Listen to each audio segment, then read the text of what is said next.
This is the Get a Life podcast. Ex-Cult Conversations.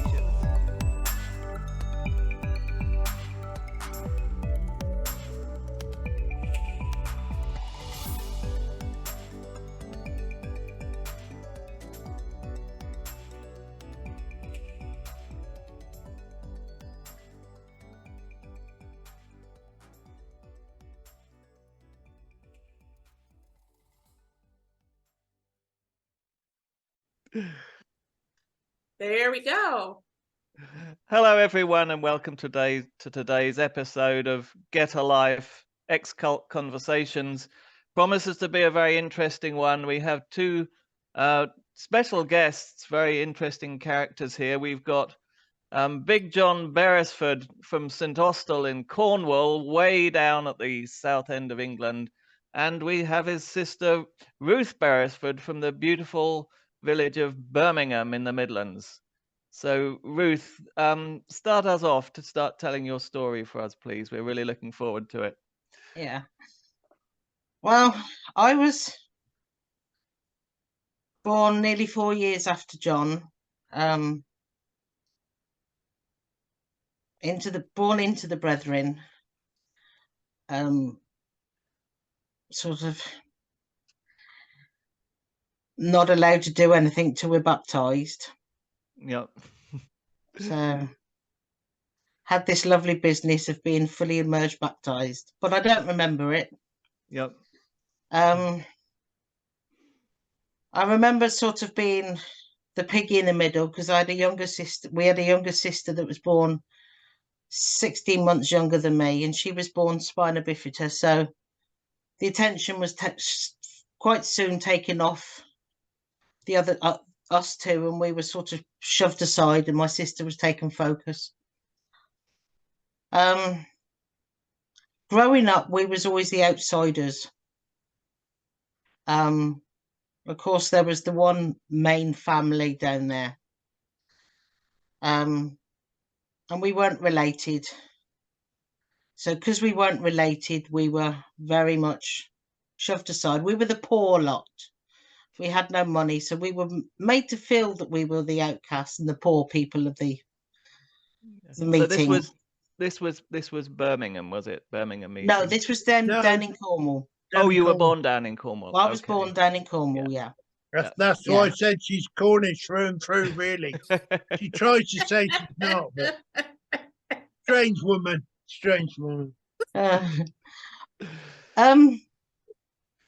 Growing up, I suppose to some extent, we were both very much rebels. We were always into trouble. I had the heaviest daughter in my year at school, so everything I did wrong got back to her daddy. And so daddy came and gave me a good telling off again. I'm in trouble. I got trouble at school. I got a bad mark at school. I didn't behave in the dressmaking class. I misbehaved. It all got back. You sound so repentant about it too. Yeah. I don't. Well, I was like 15 Hail Marys. Yeah. Growing up was hard because my sister spent a lot of time in hospital. She was in and out of hospital, had quite some severe operations. I spent every holiday growing up from far back as I can remember in Waltham Cross with my auntie and uncle. Enfield, London. That's London, yeah. I loved it because they treated me better. They were more loving than my own parents. But I always felt in the way. I was always treated like the slave. By the time I was 8, I was doing the household's ironing. And if I didn't do it right, I got a beating. And you had to do it again. The whole lot. He would screw it up and make her do it again. He was 60 when I was born. He was 64 when I was born. Yeah. And 65 when my sister was born. Yeah. Mother was in her 30s when they married. Yeah. So He was an old age pensioner before they got married, almost like, you know. but I know the feeling. Bail order bride job nearly, wasn't it? Oh dear. at 13, my mother pulled me out of school to help decorate the living room. We were having a cup of tea, and one day she just suddenly said to me, she said, I broke my heart when I found out I was 3 months pregnant with you because we didn't want you. Terrible. And I turned around and said, "Oh, is that why you is that why you don't love me then?" I said, "Because you both hate me. I know you do." "Oh no, it's not like that." I locked myself in my bedroom for 4 days, and I came down at night time to eat. I raided the cupboards. I wouldn't speak to anyone. Raid booze cupboard as well. Well, yeah, that's one thing I knew, that where it was. You didn't. She hid it from you. I knew where it was. And then I went and bought me home. When I went to stay with my auntie and uncles, I was given an envelope to hand on to them. But I didn't know till I was in my teens that my auntie and uncle was being paid to have me. Which I knew then that they were paid to get me out of the way. They didn't want me. That, I was made to feel they didn't want me. And there was a sister in the brethren that John used to go and stay with down in St Ives when he was very little.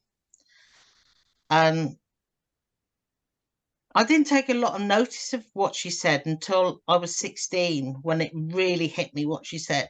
And all she kept on saying was, "John was such a lovely boy till you came along." And the last time she said it, I was 16. I had to walk away because I had my hands fixed. I had my fists clenched at my side. She was 65 at the time, and I really wanted to punch her face in.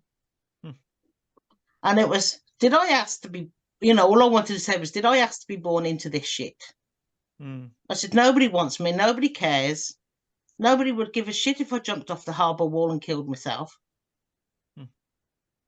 But I knew I'd miss my sister, even though she was disabled. We had some great times together. We were known in the community of the people that I used to ride on the back of her electric wheelchair. Because you could hear them coming from down the road. They'd be giggling, and we said, "Oh God, the terrible two will be here in a minute." But she had an electric wheelchair, and because we lived a mile from St Austell Bay, where we grew up, and I used to put her electric wheelchair on a manual, and I used to push it down to the harbour, to Charlestown Harbour. We used to sit in the harbour and have an ice cream together for a bit. And then I'd put all the wheelchair back into motor, and I'd ride on the back, and we'd ride home. And the amount of people that used to toot and wave as we went back up the hill. And those are the only happy memories I remember from growing up.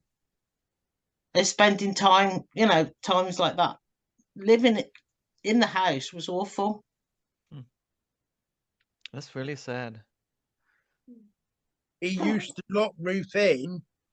They'd send me off to school, and he would look, because it was the old-fashioned door keys, the big long keys. And he would lock her indoors and make her do the housework.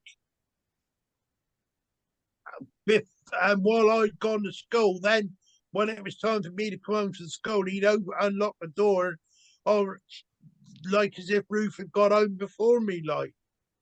And she was told not to tell me, but you told me in the end, and it all got out. Yeah. So you were really the family slave then? Yeah. Wow. I had to do all the gardening and cleaning, anything that needed cleaning, and get the coal in for the fire and chop the log, all that sort of stuff. Yeah. But yeah, I was the family slave. But my mother apparently was Her mother didn't want any girls. She only wanted boys. So it was almost as if I was a no-go because I was female. But my sister was welcome because she brought the money in because she was disabled and they had extra benefits. Oh, I see. Yeah. Wow. Hmm. They got free washing machine, free tumble dryer and all. Not long before we left, wasn't it? Yeah. And they were like, "Oh, we got this lovely new washing machine." I'd rather But not it was be here. almost as if they were proud that she was disabled. Yeah. But her character was absolutely wonderful. She never complained about anything. Mm. She was completely paralysed from the waist downwards, and her character was lovely. She was really bright as well. She could add up like a long list of numbers in her head before I could put them in on a calculator. Wow. Yeah. She was amazing. Yeah. And she used to get it right, and I would get it wrong. I would end up I'm trying to hurry up. Yeah, press the wrong button. Yeah. Yeah. But she would crochet and I would knit, and we would see who could use a bull of wool up the fastest. Right. You know, click, click, click, click, click. Oh, God, they're off. Yeah. But we weren't allowed to laugh. If we were laughing, my dad would shout at us to tell us to shut up. And so we shut ourselves off in the end. I spent most of my, especially my teenage years, upstairs in my bedroom. If they knew how many books I'd got, they'd been quite surprised. I'd read a Mills and Boon book a day. Wow. Yeah, that was the only resort, wasn't it? I mean, Yeah. you know, books kept me alive because what else could you do in the brethren? Exactly. Yeah. You could have a television on your bed and a cassette player on your bed. I had a cassette player You know, you did. You until my friend went roaming through my drawers and found Donna Summer. Donna Summer, that's right. Donna Summer cassette. Well, what's this? Oops. We had all the Beatles and all that stuff, didn't we? Back in the day. And we used to come home from the Saturday meeting, and me and John used to disappear down the pub. Good for you. But he would lock it. They did find out about it. Then they would lock us in because he had the key to the door, and they were the old-fashioned doors, so they could lock us in. But in the end, I got wise to it, and I managed to adjust my bedroom window so he could climb out of the bedroom window, crawl along this piece of wood I screwed to the wall, and then we used to hold on to like a drain pipe, wasn't it? Yeah. And then we would go onto the shed roof and like sort of slide and climb down the shed roof, because we did have a ladder put there at one point, but they cottoned on why we got the ladder. They cottoned on why the ladder had been moved. Yeah. So we then had to make another way to get out. But I used to lock my bedroom door from the inside, and then we'd go out the window. And then you'd have to get back in the same way. Yeah. But the trouble is, after you've been on the old sauce all night, and I tell you what, the amount of skirts and knickers that I came home with great big tears in because I'd been climbing. Yeah, we used to have to climb over the back fence, didn't we? Because he used to shut the gate. Used to bolt the gate. Yeah, they used to bolt the gate. So then we. But the neighbours knew what was going on because they would allow us to sneak in. And I used to go next door and watch telly with the kids. And when we got shut up, I can't remember whether we got shut up or withdrawn from. It all Yeah, happened we so were fast. shut up. We were shut up first.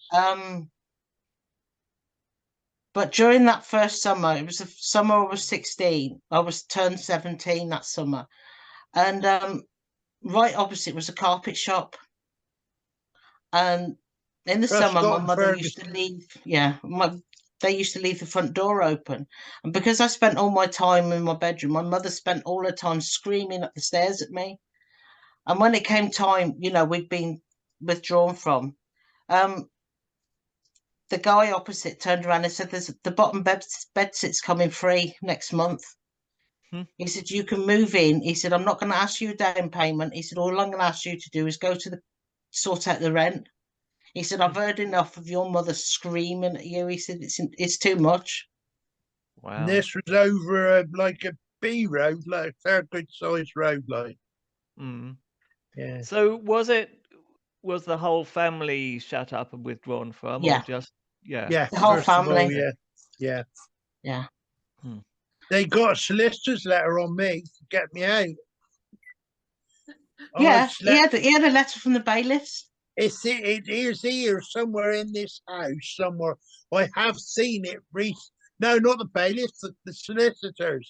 I thought it was the bailiffs. No, I had one from the solicitor's letter. Oh, okay. Because that's what Yeah. Fergie told me, that I was going to get a letter from the bailiffs to throw me out if I didn't move. So your parents wanted you out so that they could go back to the brethren. Yeah. Is that the situation? Oh, okay. Yeah. Okay. Yeah. Wow. So did they Yeah. did they keep your younger sister then? Yeah. Yeah, Oh. no one else would have been able to care for her. She didn't allow anyone else to help take care of her. Hmm. So it was as if It was she her had to do it burden. all Yeah, to push her us, burden. to keep us Hmm. aside, Yeah. Because there Was was it a times I small was meeting? jealous of her. Sorry? Very what- small. Small Yeah. meeting. Okay. Yeah. There was the There was three main three families Furse, that three I'd say. Furse families, Yeah, and the Baileys, wasn't it? Before Yes. before the Glazebrookes moved up from St moved up Ives. from St. Ives. Yeah, there's 4 families. Yeah, and us, and they were a big family. And Mr. Bailey was quite elderly. He was a nice guy. I got on well with him. He owned a business that he used to sell stuff to the mines, the tin mines back in the Yeah. day. And he gave me a part-time job after school and Saturday afternoons, and so, and he was nice. He was an elderly chap, but he was really nice. Mr. Bailey, his daughter's apparently over your way, I think. Now, Christine Bailey, she was called in her. That was her maiden name, but she's married someone else now, moved away. I've gone abroad. Well, she married quite late. She was Very married late. after week, very late. Yeah. Yeah. I think both her parents had passed away before she married. Yes, definitely. Hmm. Because they lived on Puffpian Road. They did. Lovely. Yeah, the wife, Mrs. Bailey, she was the one who used to bake all the bread every for the Sunday mornings. Right. Yeah. Yeah, and she used to buy the old bottle of plonk like for the table, Oh dear. I had my first major experience with that couple of months ago. My friend had bought a bottle of port, and I hadn't tasted port since. Mm. And when I took that first sip of that port, it took me straight back into breaking bread. Being a child breaking bread, it was really quite scary. Mm. Yeah, it's very distinctive, isn't it? Very distinctive flavor. I mean, same with me. If I ever, occasionally, I get a bottle, but when you drink it, it always takes you right back, doesn't it? Yeah. Yeah. It's like seeing a woman with a headscarf. Yeah. We was in a shopping centre with my eldest daughter because we used to go to different places shopping, and she was in this with a headscarf in WH Smith, and I just said to my daughter, "So there's a peep, I'm going." And she said, Mum, she said, she don't know you for heaven. I said, I don't care, I'm going. And I just Yeah. shot down the road. Yeah. No, they haunt you. They really do haunt you. Yeah. So how old were you then when you left? When they got rid of you? 17. Well, I was 16 when we were actually 16. Yeah. 16, and then I 'Cause I turned was- 17 a couple of months after. Yeah. I was just on 20 one night Yeah. because I was working. Because I worked for Ken Glazebrook, one of the the Glazebrook's were down in St Ives, which is an hour further on. They're right down the Yep. toe of England, all the way Yep. down the bottom. And there was only three families down there, and one of the old guys passed away. And so then Ken and his wife, she came from Guildford, Ken's wife did. Esther, I can't think of her Christian name. Or maiden name, sorry. Yeah, Ken's brilliant. His dad got thrown out for lying Mm. years and years ago. Yeah. He went, but his company went bankrupt, Right. Yeah. and someone else found out about it through some website. No, not websites. Way before websites were invented. Something or other. This other pig found out about it and Yeah. dobbed him in, Yeah. and he told lies. Mr. Glazebrook told lies about it, Yeah. so they slung him out. Wow. they But he made had chickens. He had Yeah, he had chicken a great big pens. chicken Remember the shed. chickens? Yeah, he used to. He had a massive chicken shed, and they used to sell eggs, like to places like They were engineers, diesel boat engines. They used to work on boat engines, Yeah. and I used to go down with them and stay. He used to let me go and stay with them, like, and I used to. Ken had bunk beds in his room, and I used to stay there with him. We used to love it. Most of the school armies down there. We had some right laughs. I'll bet. And then when he Yeah. moved up he was kind of getting a bit more serious into it by then, and I was getting to the stage where I'd had enough, and we for me, because I could drive by then, so we were clearing off, and we wouldn't stay because we had a pub walking distance from our house, just up the hill. I could actually roll down the hill, so drunk, roll down the hill to home. It was that close. But they knew we used to go there. It was called the William Cookworthy, was the name of the pub. And anyway, we used to go there, and I borrowed one of my mates from school. I borrowed his girlfriend. I borrowed his cigarette. I had my own pint, and we walked out of the pub, laughing and joking. And I had my arm around this girl, and she was quite a looker. And we pretended, because they were sat there on the road in the car, waiting and watching. Oh, yeah. And we knew they were there. We saw them because he had this old Peugeot 504 estate. Yeah. Remember them? Oh, Brethren all had those. Yeah. Yes. Yeah. He They were had the a only big- car you could fit a Brethren family in, weren't they? Because they had so Yeah. many kids. That's Yep. it. They got Yep. Volkswagen campers now, haven't they? Yep, they have. Yeah. Transit minibus. Yeah. Yeah. So Well, that's what they came and picked us up with when we went down in 2003. what minibus? Yeah. That's Was what it? they came and picked us up in one of them. Oh, God. Yeah. When they Did you- confiscated our mobile phones on the night that we stayed in their house. Yeah, they were trying to get her back. They didn't want me. They fucking mad idiot. Don't have me. Yeah, in 2003, when my marriage broke up, I actually phoned my mum and told my marriage broke up. And and I got beat up by a neighbour. Won't go into the details of that, but a couple of days later, they came and picked us up to go and stay with them for a week. Yeah. At the time, I didn't think nothing of it. I thought they were just being helpful and taking me away from the situation. But the first night they confiscated our phones. Second night, I managed to get my phone in so that I could text people. Couldn't do anything else because they got nothing to do. And on the morning that we were getting ready to go back, I don't remember who the leader was then, because I know it wasn't Caleb anymore. It was somebody else. Well, after him. Yeah.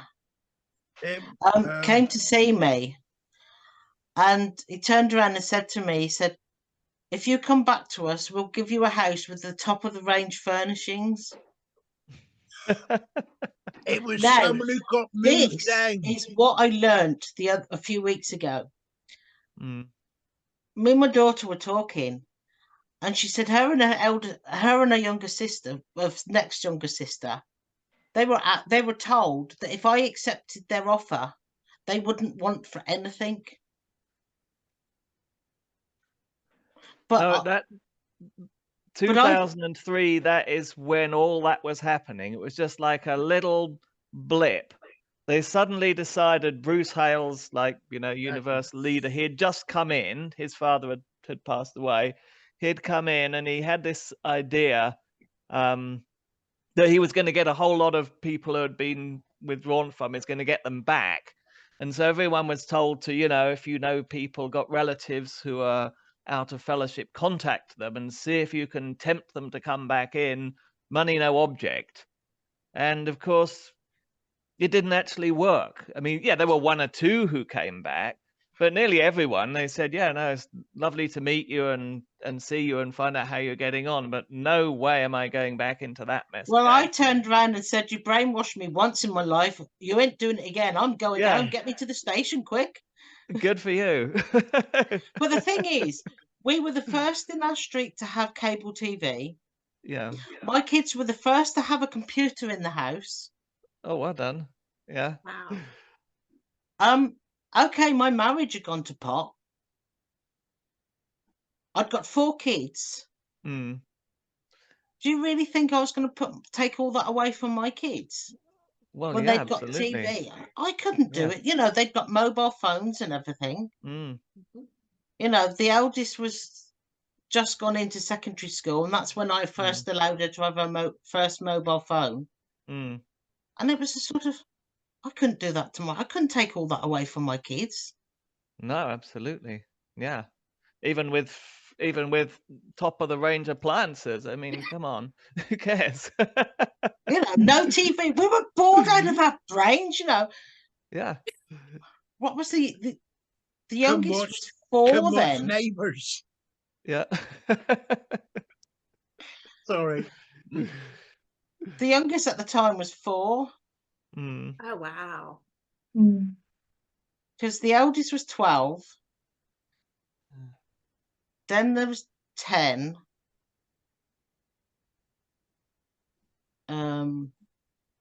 April was 6, 7. Nathan was 4. I couldn't do it. No, very wise. Yeah. And I thought, just get me home. They had to emergency post a load of stuff in parcel post first class. Yeah. Because the one daughter left her blanket behind. She cried the whole way in the train from Austell up to Birmingham. That's a long way. She left her blanket. Wow. So we got off the train in Birmingham, and I went to TJ Hughes to buy her this cellular blanket, this another mint green cellular blanket. Mm. Wow. So otherwise, I wouldn't have got her to bed that night. Oh, wow. Yeah. So Oh, Jackie's I take it here. you didn't sign up for the whole fancy house and appliances and all that then? That was a no. That was a definite no. They didn't even get in touch with me. I didn't hear nothing about it. Ruth told me this ages after, like. Yeah. Yeah. Was that because you borrowed that guy's girlfriend and walked down the street with her? Probably. Yeah. Yeah, but they probably. But then the lads would have told them what we were doing with the waves down at Port Mellon. I think they would have realised that we were rebels. Oh, come on. We had 3 Furse boys in the back with me in the front and you in the back. And we were playing chicken with the waves at Port Mellon. Yeah. Oops. I hope your sons don't get to watch this, John. I promise they'd never hear of that. Yeah, we did play chicken. They'll probably watch it. Yeah, we used to play chicken when the big waves were coming across. We would race the car through the actual when the huge waves are crashing over, because the road goes right round across the top of the beach. You can stand on the beach and put your hand on the top on the road. Yeah. And the waves used to come right up over and over the house. And hit the houses. The houses behind, hard up at the winter. And we used to play chicken. Actually, Looking back now, if a wave caught us, we wouldn't be in here. We wouldn't have stood a chance. No way. No. The trouble is now I look at it and say, you silly twat. Yeah. Oh dear. Anyway, hello Jackie. Hi dear. How are Hello. you? Sorry I'm late, everybody. I'm the nutty one, by the way. You're very welcome, John. Yeah. I was telling my wife and I, Rachel's totally blind, my wife, and right.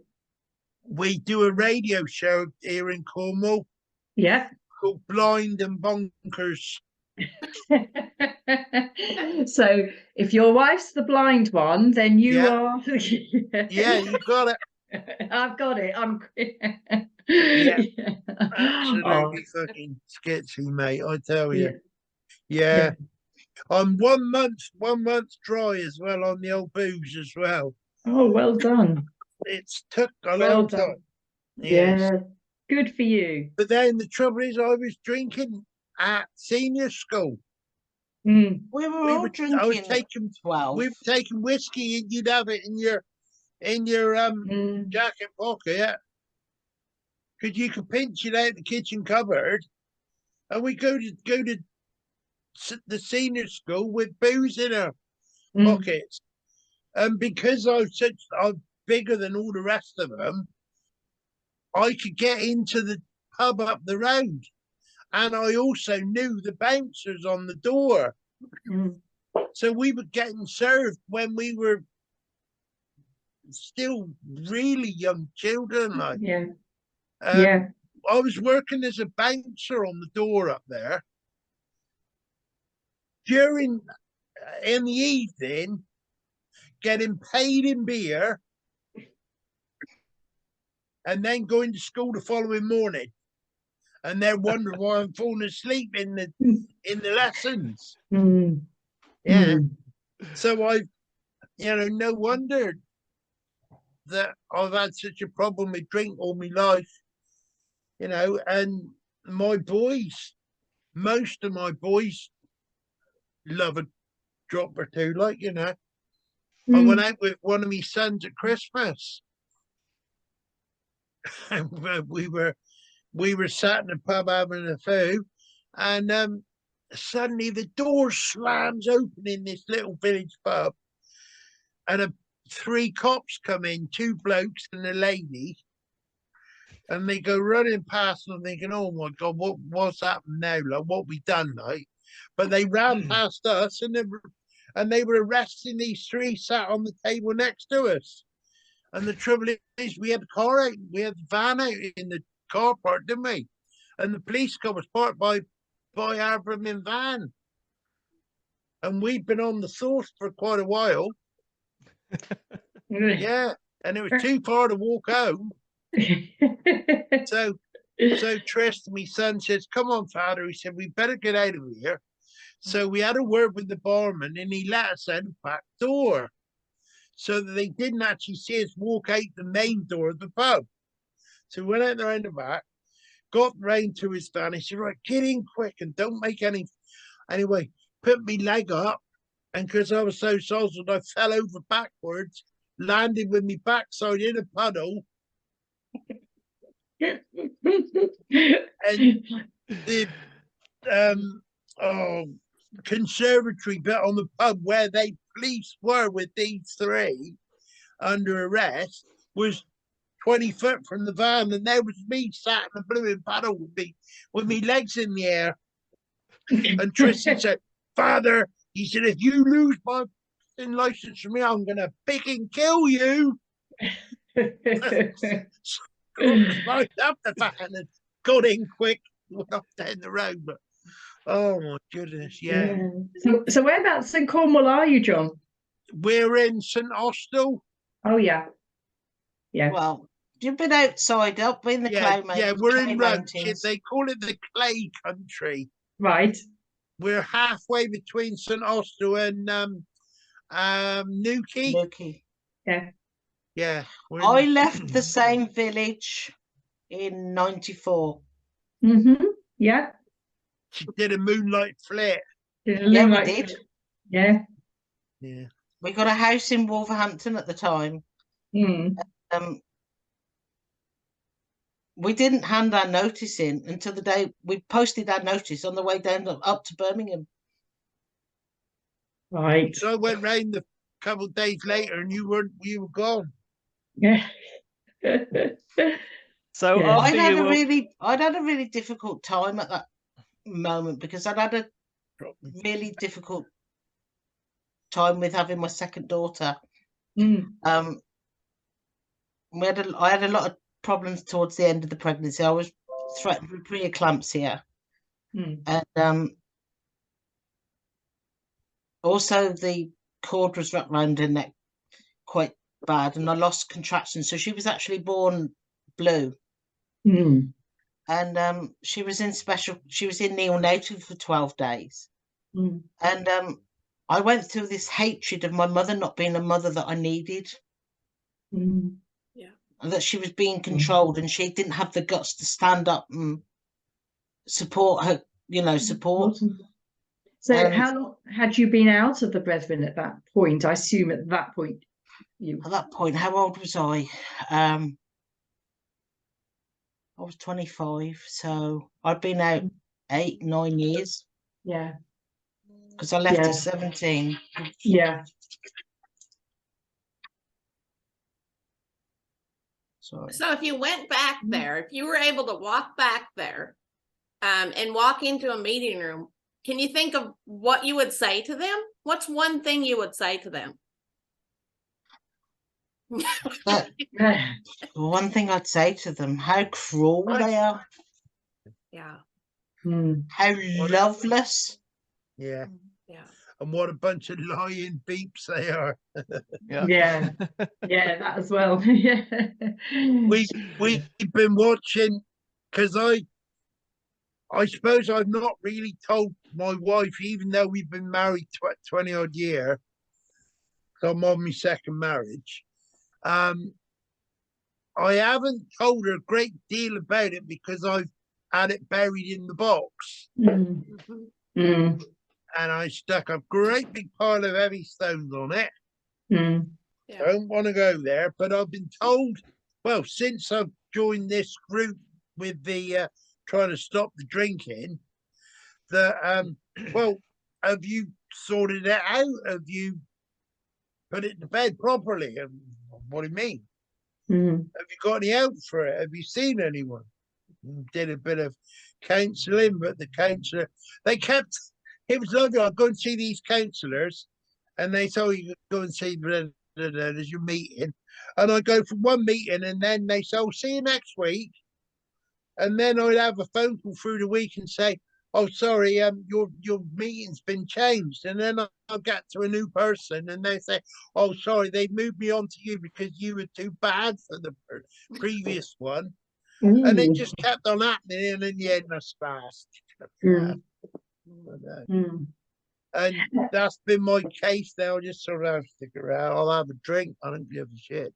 Mm.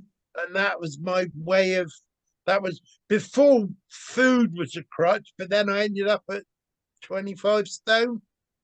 Mm. Had stomach surgery, had gastric bypass. Lost 11 stone. So yeah, all good and proper now.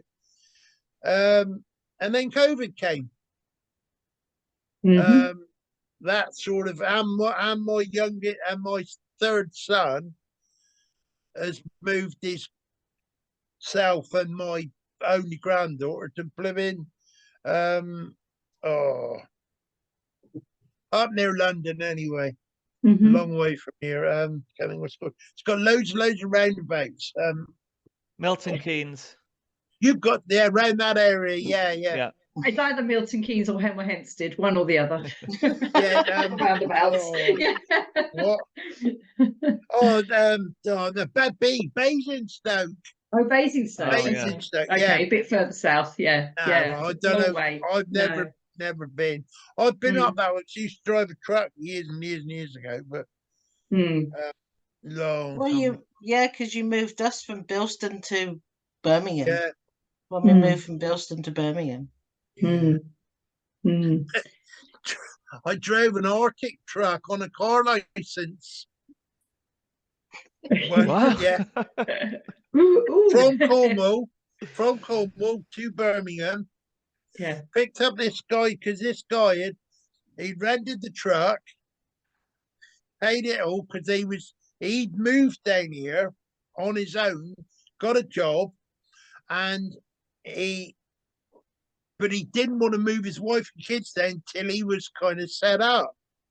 So, and he was playing football the day before, broke his leg, but he paid the deposit on this and that and the other. Anyway, paid me some minimal amount of money.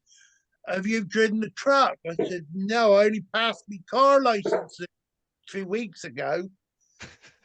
And he said, well, do you fancy driving an Arctic truck? I said, yeah, I'll give it a go. So I ended up driving from Cornwall to Birmingham and back. And the van, right, you'll love this. The van had coons, C, with their, like a shape of a van, COONS written down the side of the van. And I only just come out from the Brethren, and I obviously didn't know what the slang words for a colored person was. I had no idea. And wondering why all these colored people were lobbing bricks at the lorry. Yeah. So it was a van, it's an Austell company. Yeah. Down, yeah. And the van was called great big huge letters down the side of this truck. Yeah. Oh my God, that was a few years ago. Joining the conversation a little late. Sorry. How old were you? No, how old were you when you left? You may have covered this earlier, but I was a little late joining. How old were you when you left the Brethren, John? I was 20. I was 4 because I'm 4 years older than Ruth. Ruth's Right. younger than me by 4 I years. actually left 2 weeks before John. I moved out of my mother's house 2 weeks before John. Yeah, you had a place to stay. I've ended up sleeping in cars and all sorts over the years. You know, there was no help. It was kind of like jumping off a precipice in the fog. And you knew there was something down there underneath. It may be water, it might be rocks, it might be spikes. You know, if you're lucky, it's a mattress. Yeah, you've got to jump, and tough luck. You've got to go, and you were kicked out, and off you went. Like, you know. Well, I was 17, and I had to explain to the social why I was claiming money for myself. Yeah. How did the social react, Ruth? Because, you know, at 17, how did they react to the fact that presumably your parents weren't helping in any shape or form? They were quite shocked, but I didn't get I didn't have any trouble. They did sort No. out my money and paid me Yeah, rent. yeah. Thankfully. Yeah, so they helped you, but it's Yeah. sort of quite surprising, I imagine, for them that were left high and dry. You don't understand, I think. You don't understand how life works. Nothing. No. You know, you've got a TV and something to watch, but you don't really understand what's going on. Yeah. No. We'd had a TV for quite a while. A little tiny black and white portable. Since Live Aid, we got the black and white one. Live Aid, 85 and Live Aid, wasn't it? So since then, yeah. I got. And, weren't we shouted at and hauled at? I got in major trouble because I had a really bad car accident up in a pool in Dorset. One of the guys was called Pete Woodfield, and then one of them is called Peter Steedman, I think. And one of them, his dad was a rally driver or something, and he had this Saab that was like a road-going rally car, beautiful thing. And anyway, I was drinking this export lager. I was only 16, and they were giving me this real strong lager. And I was necking this in the back of the car. No seatbelt. They were all with the full race harness on in the front, but I wanted to have a ride in this rally car. So he said, all right, I'll take you on a stage. Anyway, so he goes and ends up coming off the road and rolling down through these, totally mullered the car. And I ended up in Poole Hospital on death's door, like, and I watched Charlie and Di's marriage on the telly the day before. The day before I got my mother to stand outside Granada Rentals in the town. Austell. Yes, I remember that clearly. Whether she confessed that, I don't know, but I didn't. So you were both in the Brethren at that time. You were both in fellowship at that time. Oh wow! Yeah, I remember that. I remember the royal wedding. It was a Saturday, wasn't it?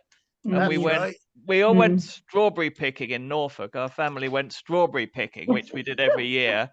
At the little kind of porter cabin where you paid for your strawberries after you picked them, they had a little portable up in the back of the porter cabin. And I was, what year was that? 84. So I was like 12, I don't know. And I just got a glimpse of it, this TV. And I think it was probably just showing the ceiling of the Westminster Abbey or something. It was just sort of panning up the ceiling over there. I didn't actually see any wedding as such, but it was playing. Anyway, of course, then we all have this confession session. And me as a 12-year-old, I remember confessing to having watched the royal wedding. It was like the first time I had ever spoken in public. It's absolutely terrifying.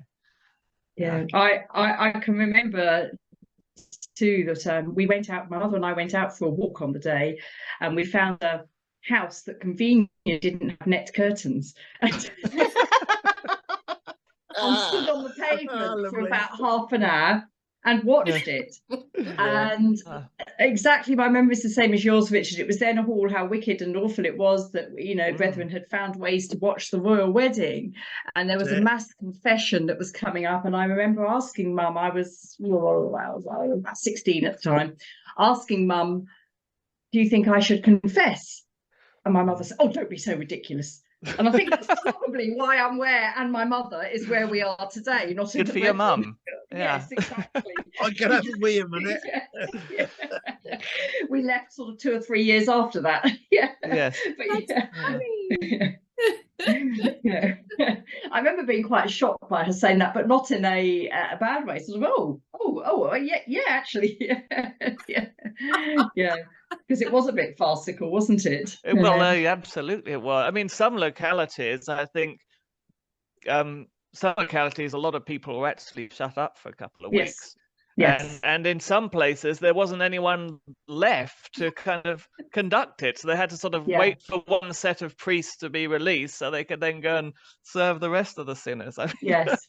I remember just afterwards. I think it was just afterwards. My sister had an operation.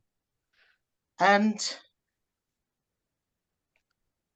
I don't know whether it was before or after, but I know there was times when I was up country, and it was another time when all families had to confess that they'd done something wrong at the beginning of their marriage or something. Oh, it Oh, was all yes. the same time, Ruth. Yes, Not I remember that too. 1986, I Because think. I it? was staying at my Yeah. aunties and uncles, and they had to have separate bedrooms and whatever, and I was faffed off to another uncle. So I'm guessing that my one uncle had to pay my other uncle the money that they didn't have for having me, I'm supposing. So who were your uncles? What were their names? The Barltrops and Oh, the Barltrops. Oh, the Barltrops, yeah. Oh, we know the Barltrops. The Barltrops are Yeah. very interesting people. Dave and Esther.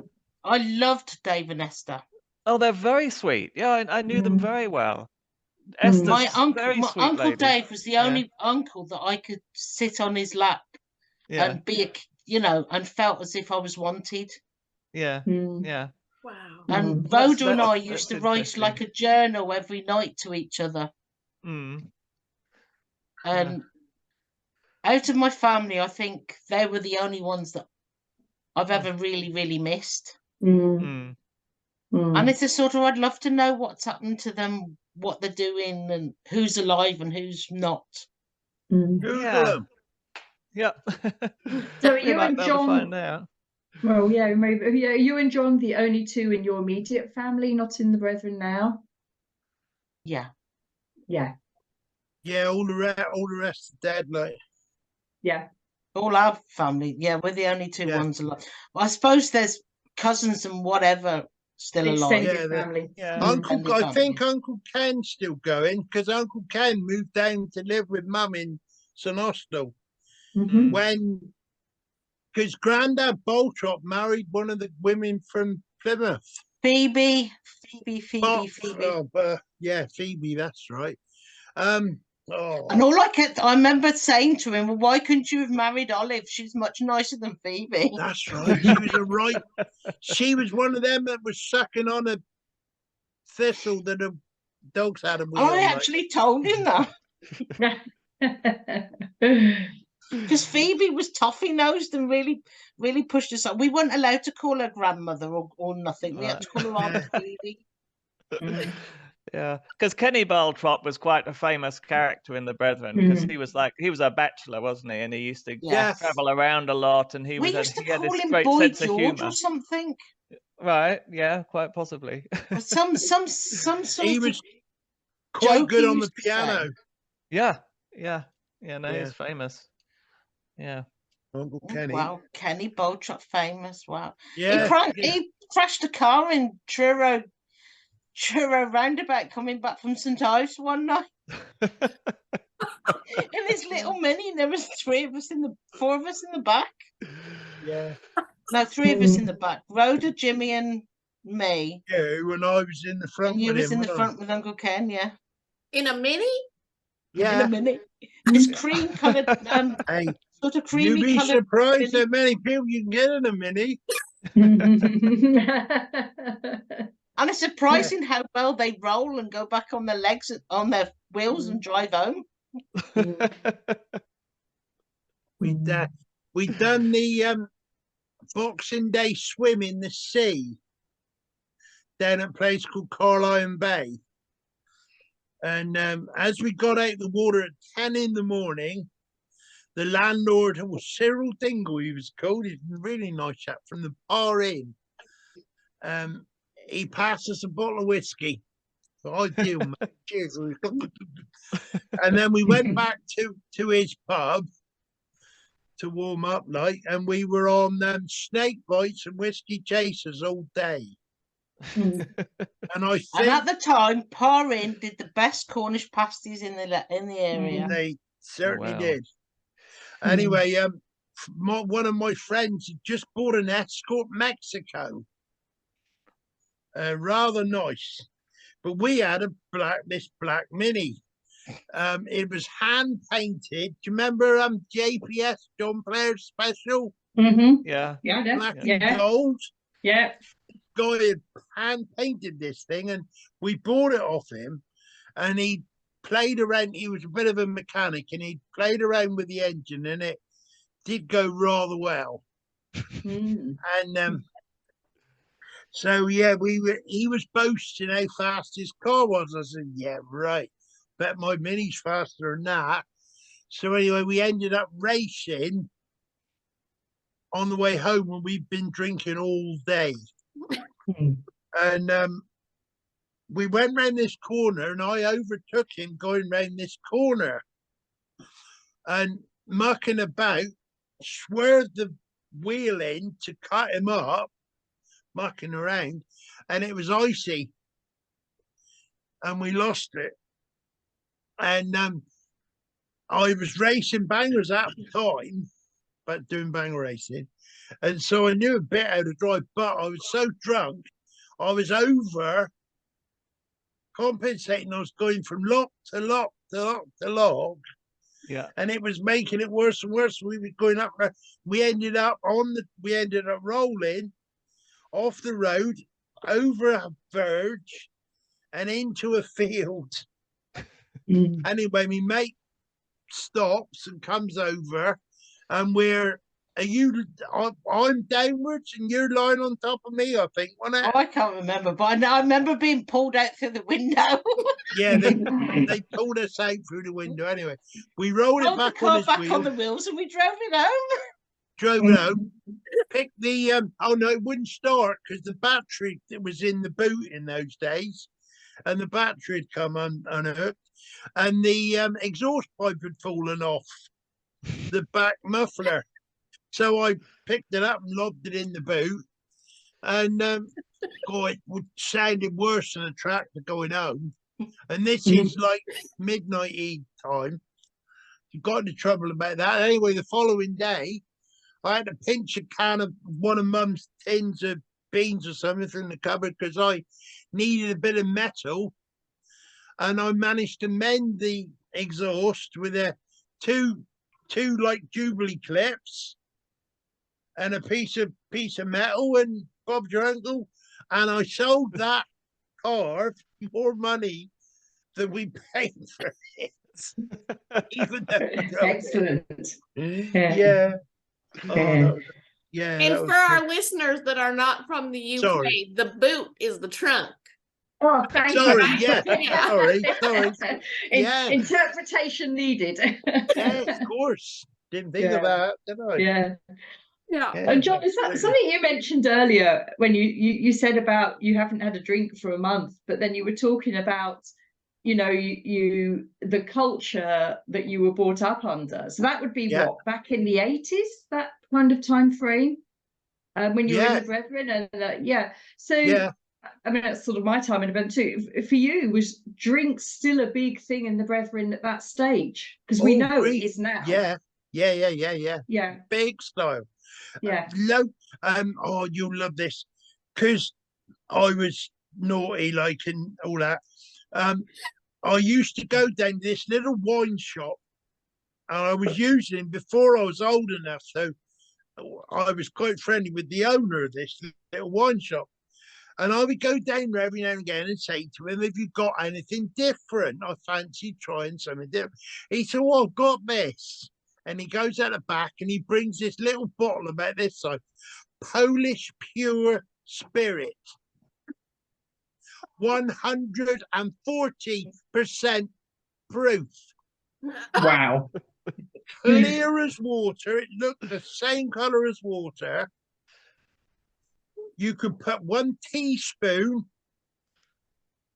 into someone's coffee or tea, and they wouldn't. And they wouldn't. Most of them wouldn't feel it till they went outside. Yeah. Yeah. And I was quite friendly with one of the guys who used to book the preachers because you do your 9 o'clock meeting, then you go off and have your grub and all that. So I would find out through, means. If we were hosting one of the preachers. Yeah. So his drink. Oh no, I don't drink the wicked stuff. It's wicked. I'll have a cup of tea. So I give him a cup of tea with a spoonful of this in there. All the stuff they came out with, man. Oh, it was brilliant. If only there'd been a way of recording stuff back then. It would have been like that clunking with the old ice JT Junior with the glass. No, wasn't it? We listened to it the other night, mate. He was going on about he had glass. You could hear his ice. You could hear the ice clunking clinking, yeah. Yeah. Ice clinking in the glass, yeah. We listened to that the other night. Yeah, so yeah, oh, it was pretty brilliant. But the trouble is, we used to go to Bristol, and whenever we got, well, all we did there was just get hammered on the back road. We always sat as far back as we could, and we'd be passing our mixtures of booze along the back road. That was for the big fellowship meeting. Yeah, once a month, wasn't it? It was once a month they used to hold it back. On a Wednesday night, wasn't it? I think once Wednesday nights in Bristol. Yeah. But the trouble is, you had to be good for X amount of days before to be allowed to go to get your invite. Yeah. I mean, we're laughing, but if you try and describe that scene to somebody who didn't know the Brethren, so there's a group of Christians who are meeting in a church. There would be however many hundred of them once a month. Yeah. And on the back row, yes, probably about that sort of number. You're right. I only ever went once. Did you? Oh, right. I went several times. Oh, you were a better person than me, Ruth. Yes. Yeah, but we came from a small lot, so we circulated a few. They tend to do that. So we used to have a 7-seater Peugeot. Right. Full who used to go up from St Austell every time. Right. Yeah, so long as you behaved yourself, like you'd be on it. Yeah. But it was, as I'm trying to paint the scene of 2,000 people, and then you've got yourselves and your friends who are getting basically paralytic on the back row of a church. Which is essentially what was happening there, wasn't it? Yeah, absolutely. And that, well, I know that it wasn't deemed acceptable exactly, but I mean, but somehow it happened, didn't it? It was normal, yeah. It was, that's probably a better way to describe it, Richard, yeah. If you weren't drinking in the meeting hall, you sure were drinking before you got there or afterwards. I mean, everyone, if you breathalyzed everyone in that room, and 99% of them would be over the limit. Oh, grief, Because Mm. there was a big hoo-ha, because one of he was a real nice chap, guy called Shimwell. He was from Plymouth. I know him. Yeah. Alfred. You got Alfred, him. Yes. He used to always drive Alpha Suds, but he had quite a bad car accident on the motorway, I think, on the way back from somewhere. And the police breathalyzed him, and he was way over the limit. Way over. Yeah. But we were nuts on it. Yeah. Funny, but nuts. Yeah. You wonder too how much of it stems from with the drinking, because it's obviously an insular, inward environment.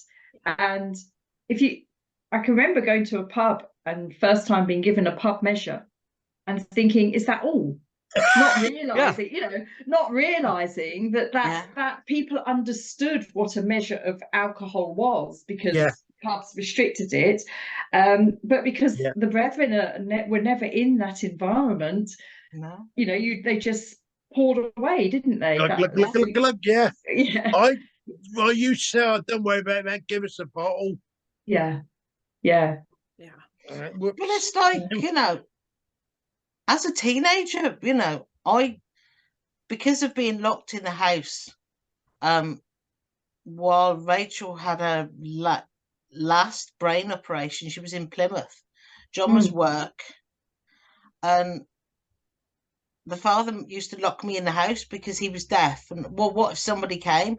And he used to lock me. I tried getting out one afternoon, and he whipped me with his walking stick right across my back. I had this lovely big Oh. red mark right the way down my back. Oh God.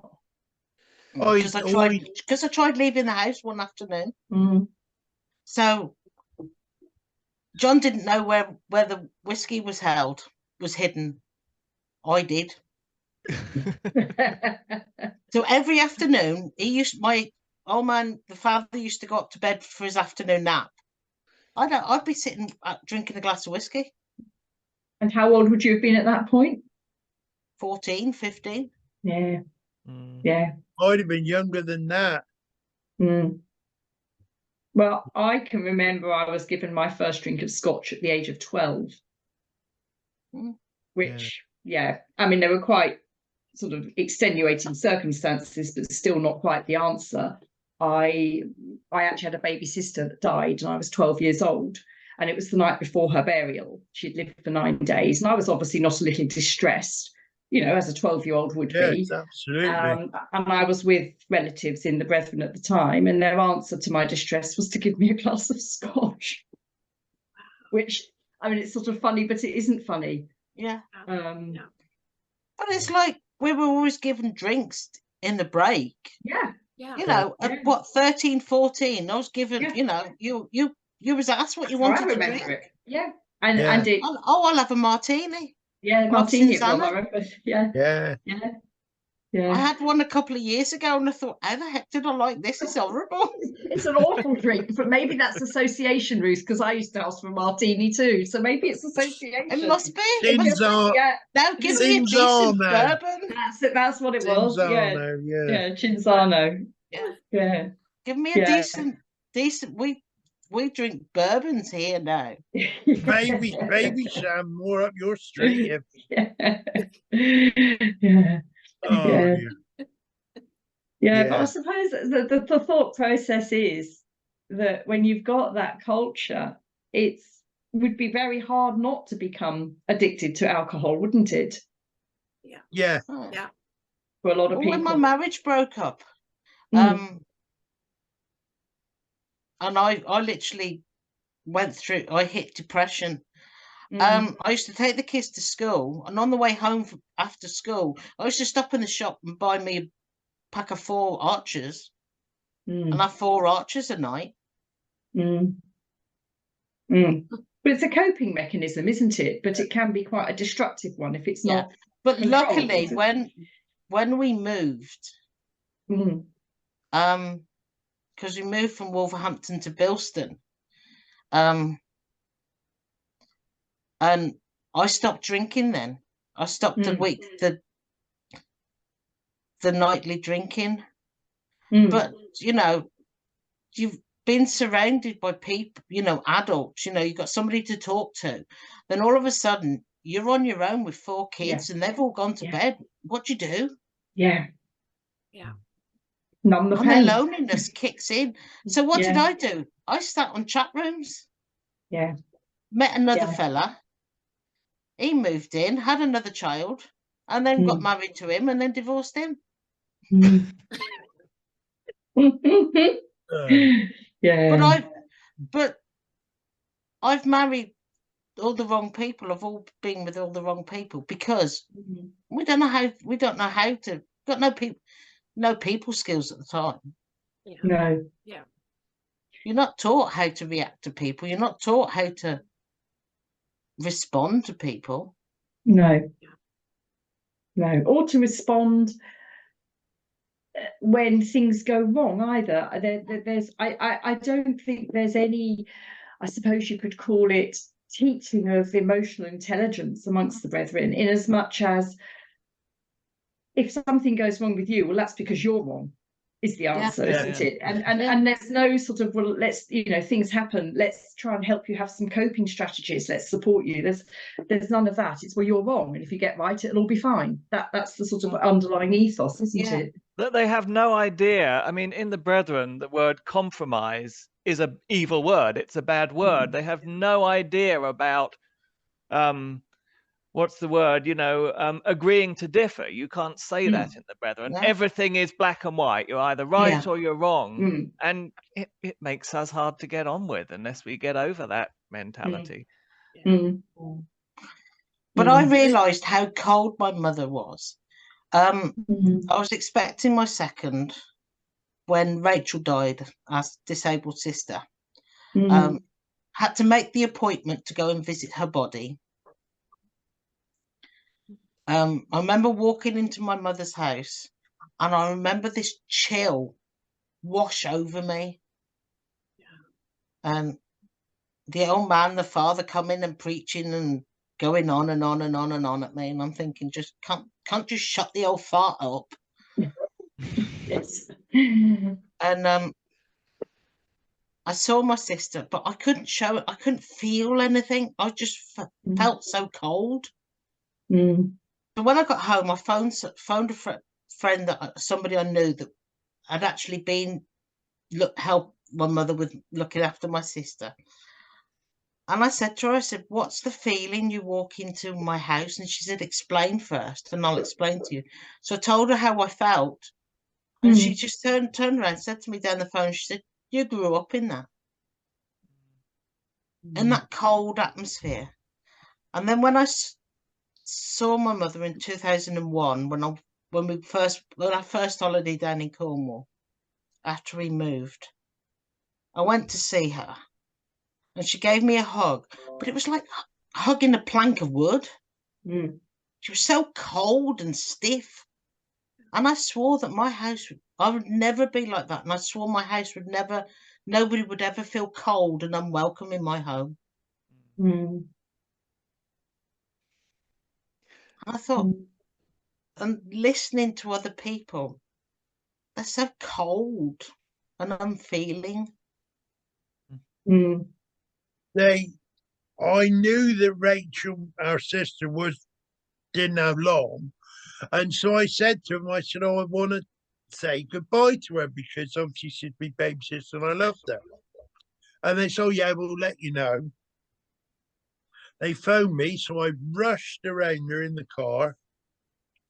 Got there, Caleb was there, Jim was there, father and mother. Walks into Rachel's bedroom, and she's dead and freezing cold. So I went out, and I was more than a bit miffed. I don't think I was drunk then, but probably not. So what the hell's going on? Why have you not let me know before? I asked to be let know. I said I gave you my number because I had a mobile, and oh no, we waited until she was cold, till her spirit had left her body, so that you could not interfere with her going up to God. And I have never forgiven Caleb Furse because he was the one that engineered that. Mm. And if I could find out where his grave is, I would go and peddle on it. And I am not joking. Mm. I They that man. yeah. Yeah. They still do that. My grandfather, my father passed 3 or 4 months ago, Yeah. and my uncle, who was withdrawn from, and we weren't told until after he was buried. Yeah. Well, they did that with mother, With mother, yeah. because They somebody had provided me with a lift to go to a funeral. Yeah, that's right. Because Steve Furse, or I think it was Steve, got in touch with me and said Mum's been taken poorly. So I raced down to the local hospital and met Steve on the ward. And he took me in there, and I managed to speak to her. They were sort of hovering on my shoulder, but I could see she was, not good. And I sort of leaned over her and whispered in her ear, "I'm sorry for the shit I put you through, Mum." And that's the last thing I ever said to her, because we went down the following day, Rachel and myself, we went down to see her, and Esther was down there, Esther Glazebrook, Ken's wife, and they were not happy that I'd gone down there without the the Permission. chaperones and all the Yeah. BS. But the second time I went, Mum was sort of gone that bit too far, that she kind of smiled at me when I apologized. She wasn't able to say anything, but she did. I saw her mouth like moving a bit of a smile. So I know pretty sure I got through to her. So anyway, I said to Steve, because then he rang, that's right, he rang me and said, oh, Mum's passed. I said, okay, thanks for letting me know. Can you let me know when she's been buried, and I'd like to come. All right, no problem. He said, I'll give you a shout and let you know. So he said it might take a while to sort out. So anyway, we had to come up to Evesham to Rachel's parents, because we had, I think we had to go up for I can't remember now. You had a gig or birthday party or something. Yeah, we had to do a birthday party for Rachel's niece, because Rachel sings and we do discos, and we got all the kit in the bottom of the room there. So we gone up and done this birthday party for the niece, and we were staying at this motel-y sort of thing on the side of the motorway, and I got a message from Steve. We buried Mum this morning. It was just like God was smiling on us or something like this, or some. And I rang him. What the hell do you mean? Said, you promised you would let me know so that I could be there. They didn't think it was wise. Who are they? Who are they? Oh, that would have been all the rest of the rest of the heavies. Like, yeah. So how long ago would this have been that your mother passed? 2017. Oh, not that long ago. So not that long ago. No. Yeah. No. She'd always looked after other people. She had this. She had an elderly woman go to live with her after father died. Yeah. But father died in 96. I didn't know till 2001 that he'd gone. Yeah. How did I find out? I can't remember who told me. Somebody told me. Well, I said, what a bummer. I said, I would have been paid for a street party and had a party the day that fucker passed. Like, yeah. All he did, he would make us go and fetch the bamboo cane to whip our backsides. Pull your trousers down and your underwear, and Ruth had to roll her skirt up and pull down her neck, and he would be whipping us with this cane across our bare backside. And they wouldn't say nothing about it, and none of them. And so I showed them one time. I dropped my drawers and showed them, and they said, "Oh no, you've done that to yourself, just to make people feel sorry for you." Oh, yeah, that's shocking. So, that's shocking, that was when we were still in school. Then we were still school kids then, but we were going to the proper, normal schools, not one of their. Yeah, not one of their schools. Yeah. Because they have to travel an hour from St Austell to Plymouth to go to the one down here now. Yeah. The wives have to drive them in a minibus from St Austell to Plymouth, and then back home an hour at the end of the day. Yeah. I think it's cruel Crazy. what they put the kids I through. They was shouldn't going to have say, to. Yeah. such a long day. There's probably a school around Yeah. the corner from them as well. You Mm. know? Oh, Yeah. well, they Yeah. did have one, private one of their own in St Austell, Hmm. and one of the teachers who used to teach us at the main At Polterre, main yeah. Voltaire school, yeah, He our was main, a metalwork teacher. yeah, but Yeah. they'd had him working for them Right. because when I worked for Steve, I was had to deliver some or other because they made a full on football pitch for the kids to play football on, a proper full size pitch, and it was pretty good and all. And they level all the land out for it, yeah, and they gave all that up because I don't know why this guy must have been because Charlie was quite old when we were there, wasn't he? Yeah, he was, young. yeah. So he maybe because he used to live up top of the hill. Moneycuddle, That's right. up used by to live the there. Yeah. the thingy bob, electric with- pole thing. Big round discs on it. Yeah. Searching for spaceships, Jobby. Radio telescope or Yeah, satellite that dish. kind of thing. Yeah, it was up on top of the hill there. Yeah, Oh, Goon Hilly down and all that. yeah, that kind of Yeah. thing. Yeah.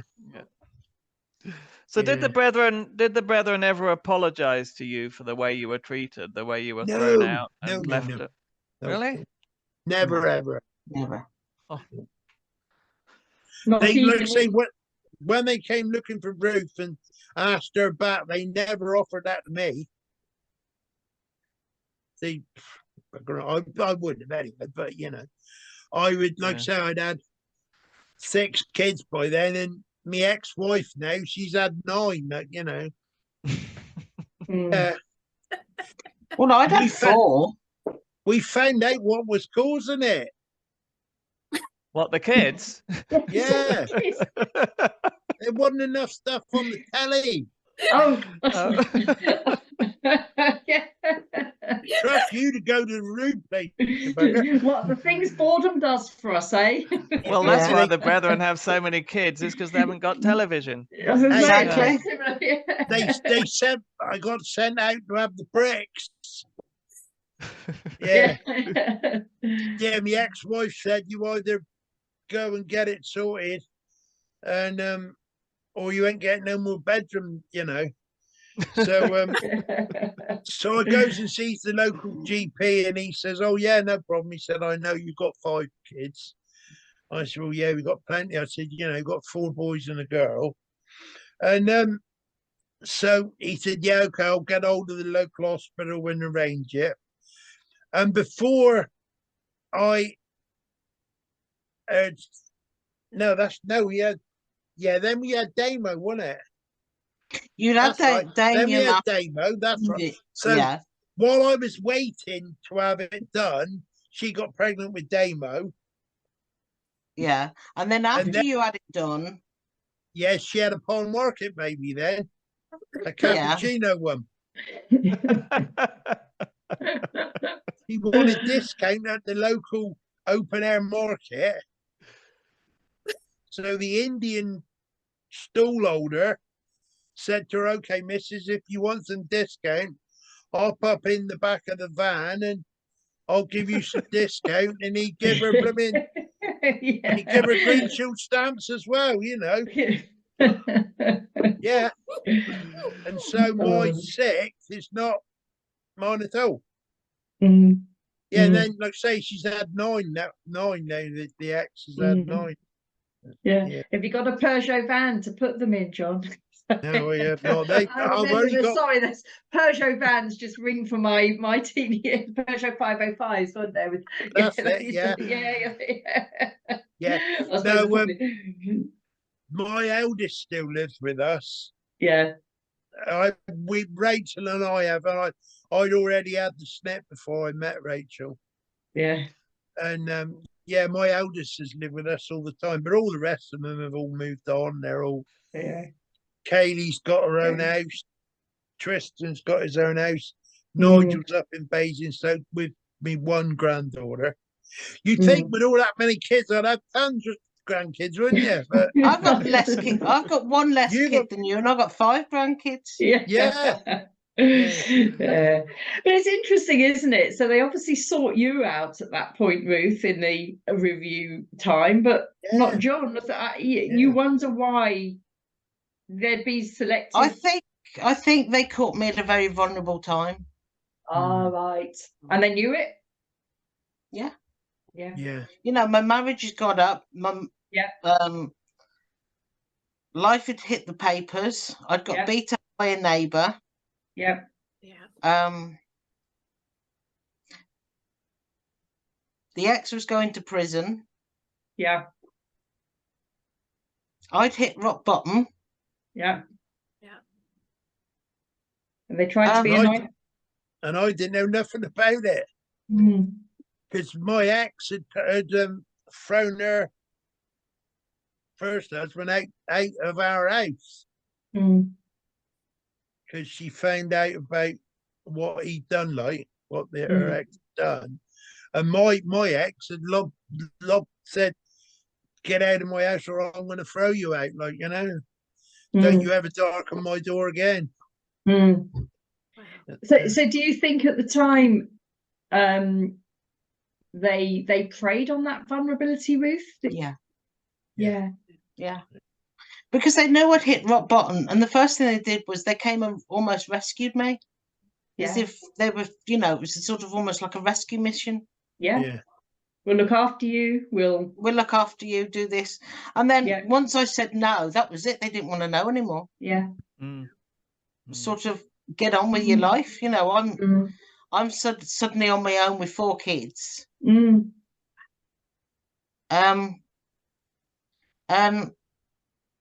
Nobody wants to know. Yeah.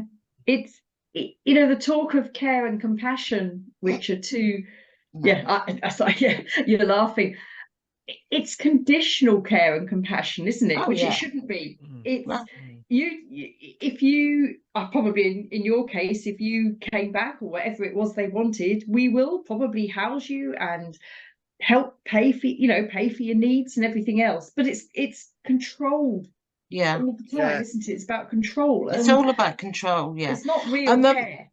When I heard, because I've lost a daughter to suicide, so when I heard that Hales had said about, you know, we'd rather you commit suicide within the brethren than leave.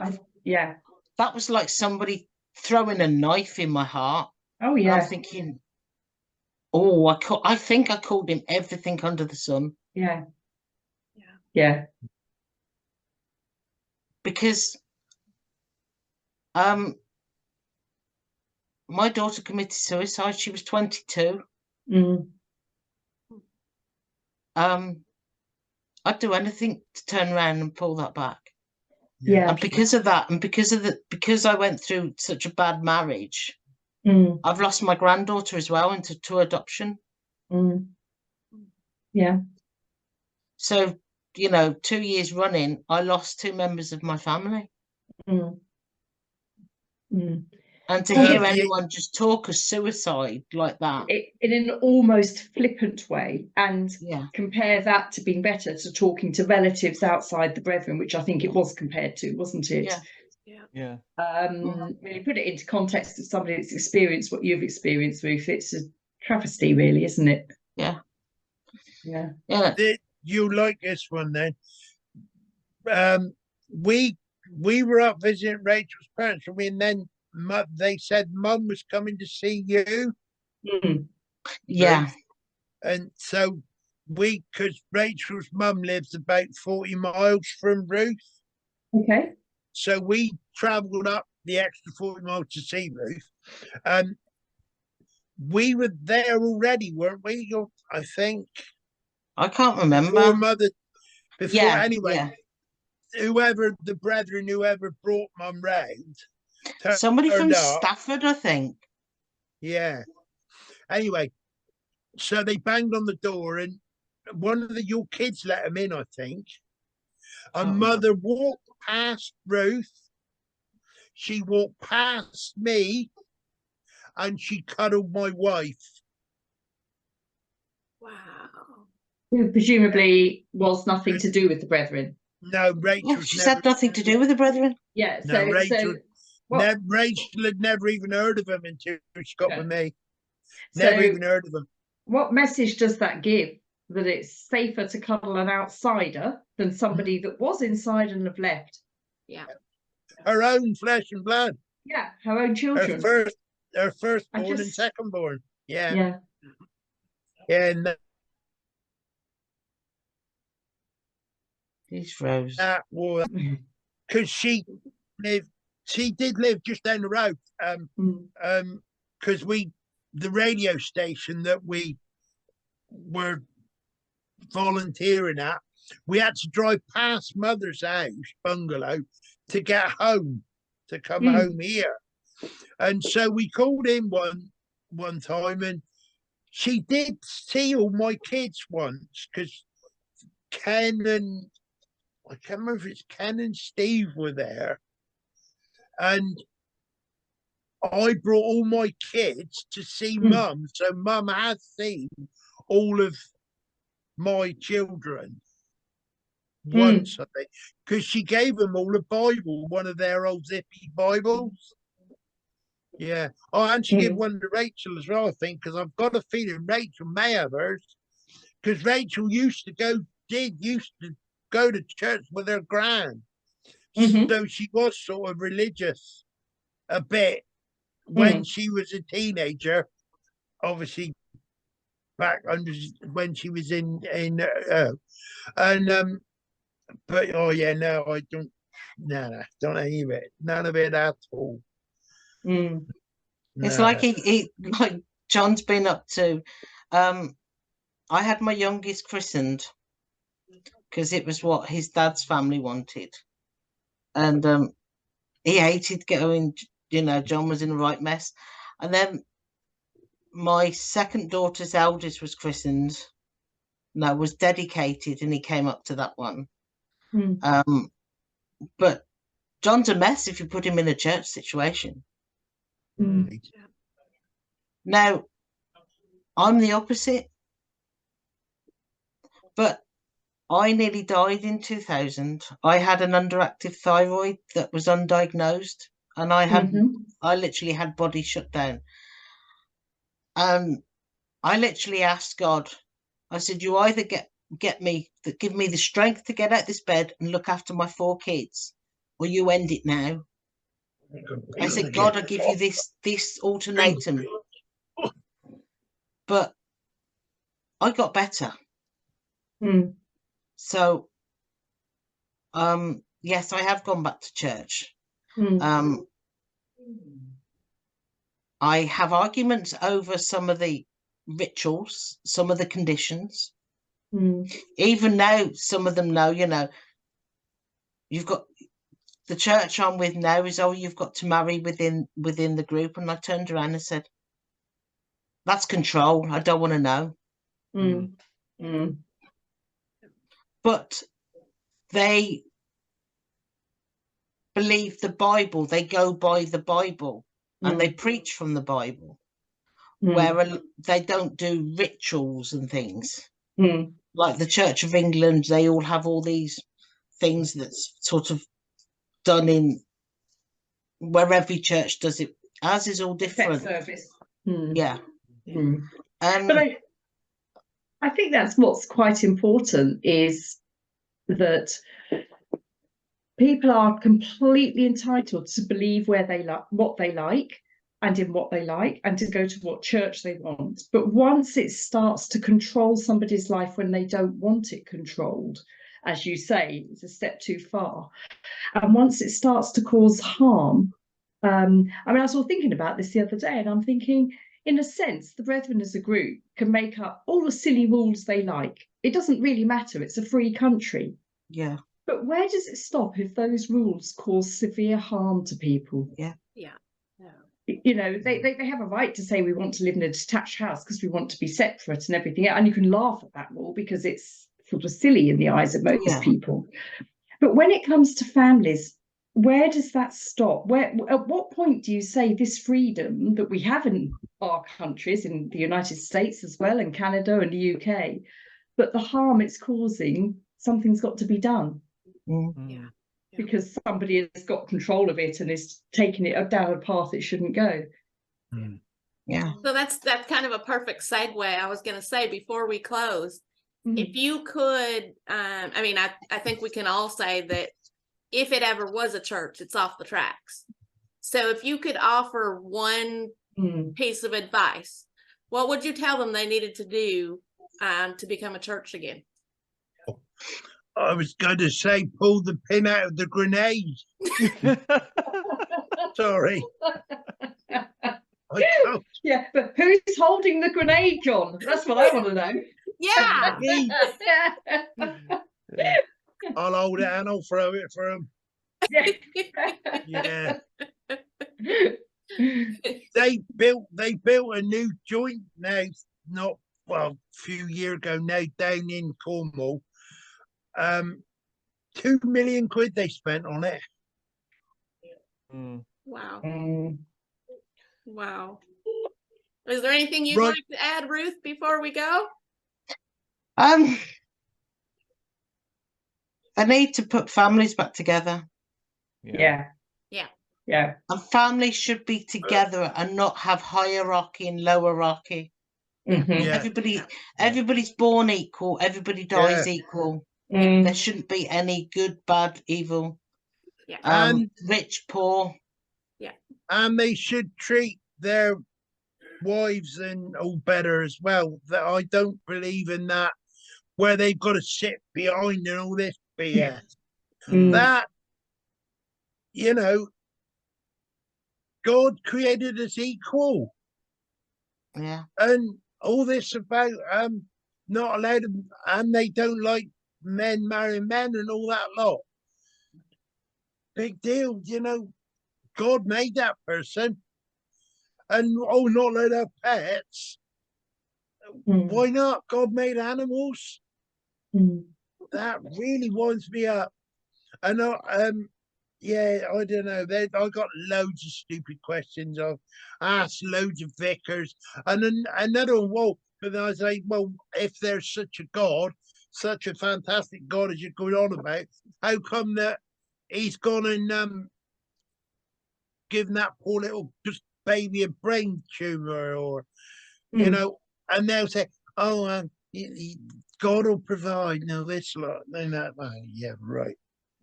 Kind of, I don't know.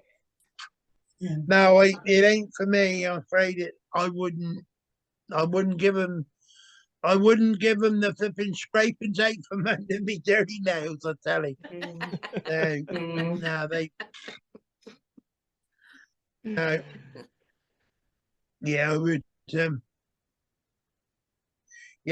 But and the amount of money they're like giving out to all these we don't get involved in politics. Yeah. See that and that game. Instead of doing that, give it to charity. Give it to people who are hungry, or or rather than giving it to politicians who've been minted anyway. Oh, yeah, no, it's. Well, they should be kept in the community. Each community, where I'm living, we're in a deprived community, and I help run I run a food pantry, and that's where the money should go, to help people that are struggling. Really struggling. Really struggling. Yeah. Not people that are sort of rolling in that much money, they don't know what to do with it.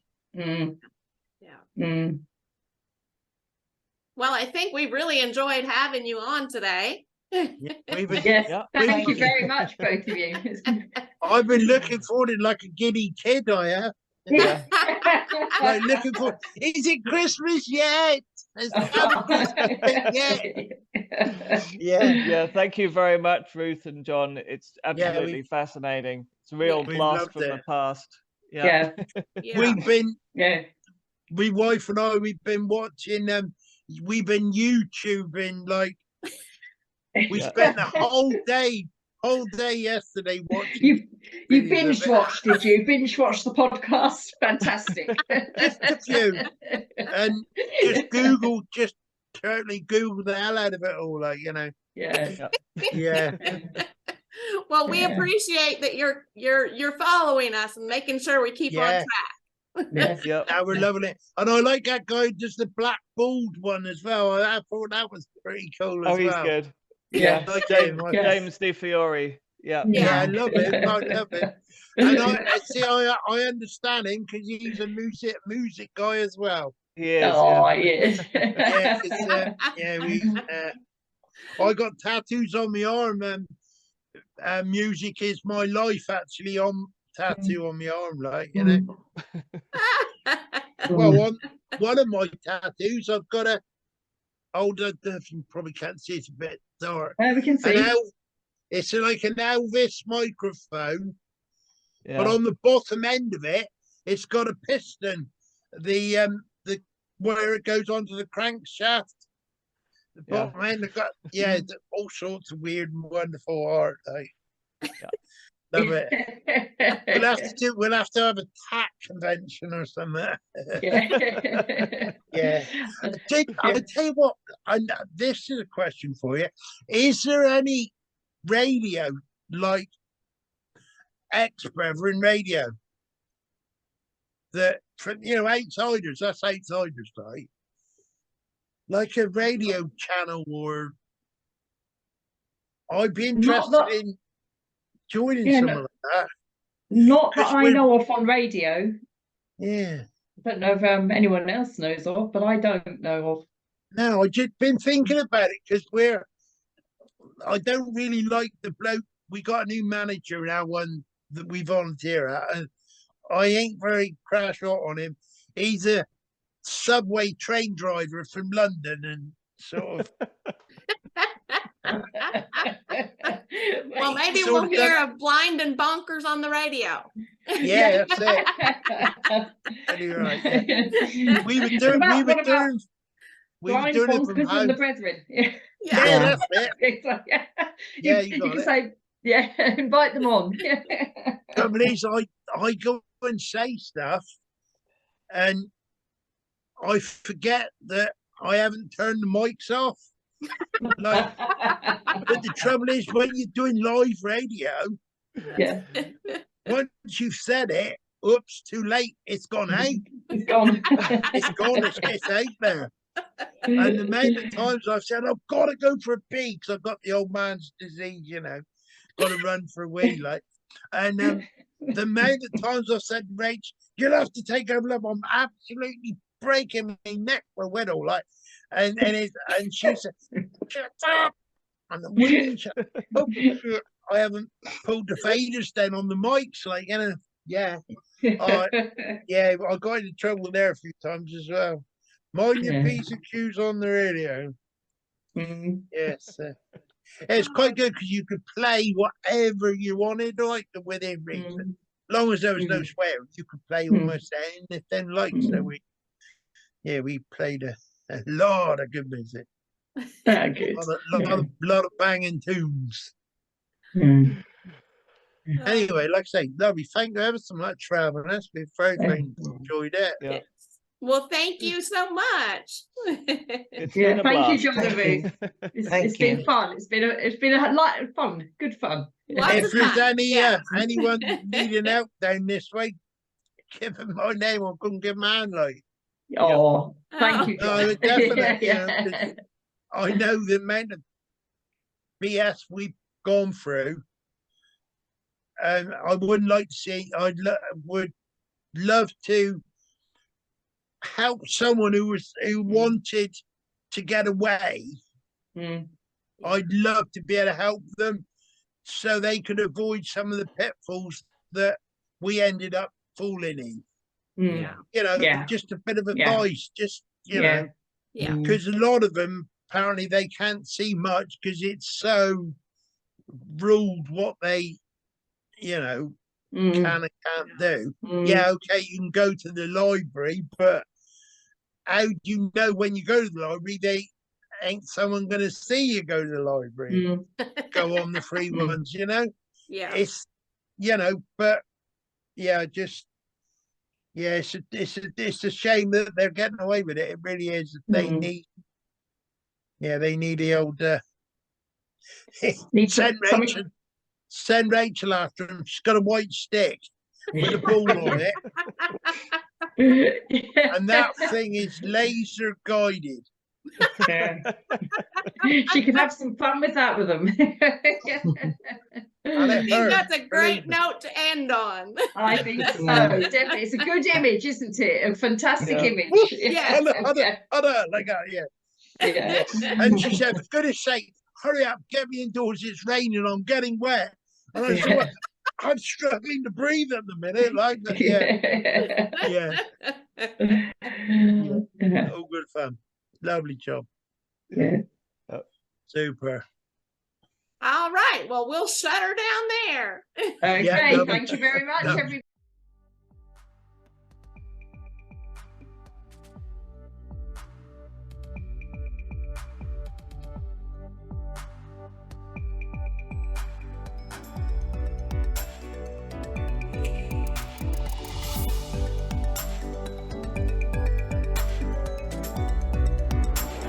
To share your story or be a guest on the show, email info.getalife@proton.me.